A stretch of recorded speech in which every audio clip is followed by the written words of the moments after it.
Hey there, it's JG, and today we're going to try out Stronghold Protocol. Let's take a look at this.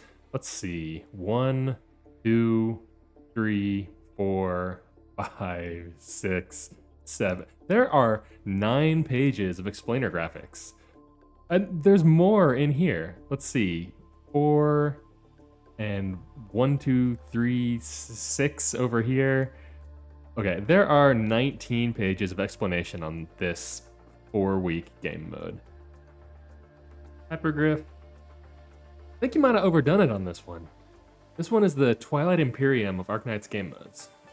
Alright, a lot of you seem to appreciate the explainer on rebuilding Mandate, and this one is way worse. Let me show you how it's done. First off, if you're fairly new to this, here's how these side modes usually work. They don't take sanity, so you can play as much as you want. You earn points for clearing the levels and unlock progressive rewards for the points you stack up. So basically, free resources if you take the time. There's a lot going on here, but honestly, if you just jump straight to the levels, they're only medium confusing. You're basically just drafting teams for these short levels. The levels start extremely easy and escalate to slightly less extremely easy. They'd probably get a little harder if you go above standard simulation. Between every battle, you get a few funds to spend. There are 4 things you can buy. Buy an operator and add them to your bench. Buy a piece of equipment and add it to your bench. Spend 1 fund to refresh the pool of operators, or upgrade your market, which will add slots to it and increase the max operator tier that it will offer you. To start, just buy some half-decent DPS and drop them on the map. These levels are on full autoplay. You can't control them at all once they start. The operators deploy immediately wherever you placed them, and they trigger their skills automatically. Note that DP almost doesn't matter here. If operators get defeated, they have a cooldown timer, and if the level is still going when that runs out, they'll consume DP to redeploy in the same spot. You might hit that in higher difficulties, but in a standard run, I couldn't get any fights to last that long. At the end of the battle, you get more funds and another chance to bolster your team for the next wave. If you click up here, you can see the enemies that will show up in the next wave in case it impacts your formation or team selection. Now you might have noticed that you can buy the same operator multiple times. You can actually deploy 2 copies of them on the map if you want. But if you buy a 3rd copy of the same operator, you get 2 bonuses. First, they merge into 1 and upgrade to Elite 2 at high enough level to unlock their module, and their skills jump from level 4 to level 7.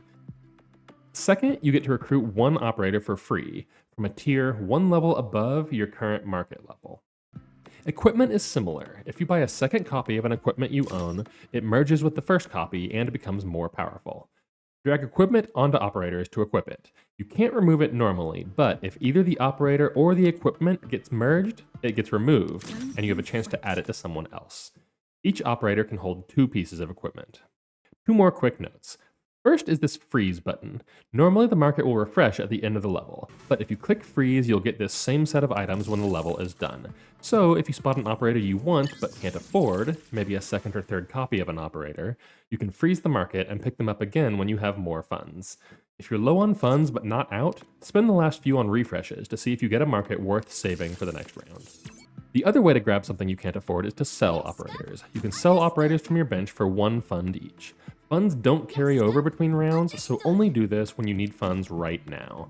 But you can cash in your low-tier operators when they go obsolete and spend the cash elsewhere. That's the basics. Upgrade your market, buy dupes where you can, merge operators and equipment, and kill the bad guys. That's not so bad.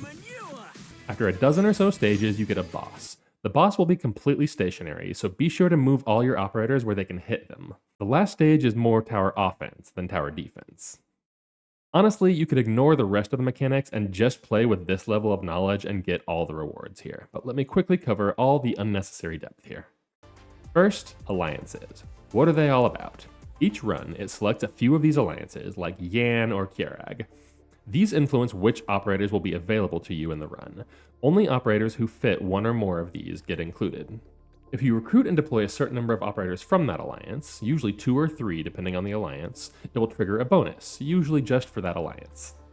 A lot of these bonuses say, affected by number of stacks. What are stacks? Say it with me. It's another new mechanic invented just for this game mode. Yay!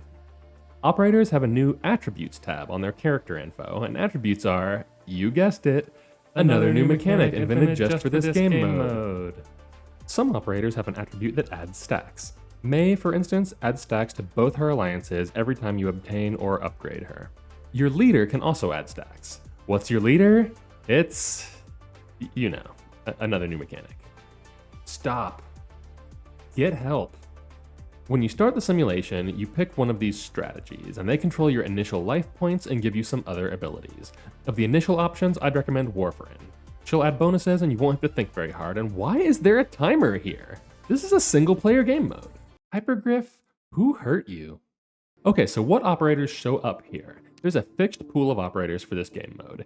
Any that you already own are already available to you. Ones that you don't own will get replaced with those generic Rhodes Island operators like Sharp, Tulip, and Misery. But you can fill out your roster with supports borrowed from friends. You can pick up to 20 units to borrow, which is pretty generous. It doesn't matter whether you've built these operators. They'll show up at a fixed level in this game mode regardless. If you want, you can play Stronghold Protocol in team mode. It's pretty miserable. You basically still play your game all by yourself, but you have to wait in between levels for everybody else to make their decisions. Yup. Oh shoot, this one's me. If someone else fails their level, most likely because they zoned out and stopped playing, it runs a bonus level where the people who beat their levels pick up the slack. On the final boss, you and one of your 4 teammates each hit one side of the boss and try to drop them together. Why only one teammate if you make 4-person teams? I genuinely don't know. This one is weird. Strategy-wise, just get good operators and multiple copies of them. Because of the weird deploy rules, vanguards and executors are less useful than normal, and because the waves are dense and operators deploy for free, things like splashcasters are better than normal. I'm sure you'll figure it out. That's about it. Just get it over with and collect your free stuff. Have fun being timed in solo play. Yeesh. See you next time.